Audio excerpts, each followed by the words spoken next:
सबसे पहले काबुकी के बाशऊर शहरियों, तीसरी दफा आज आप मेरी इंतजार करके यहाँ खड़े हुए और निकले हैं। मैं आपका शुक्रिया अदा करता हूँ, बहुत बहुत शुक्रिया। मैं आगे भी सारों को जो रास्ते में जीटी रोड में हमारी इंतजार कर रहे हैं, हम दिन में ज्यादा से ज्यादा 12 किलोमीटर एक दिन में हम कर सकते हैं।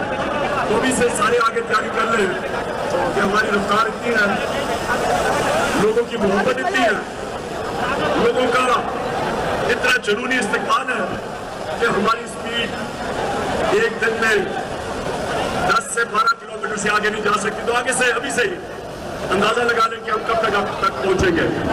अब मैं सबसे पहले तो फिर से हमने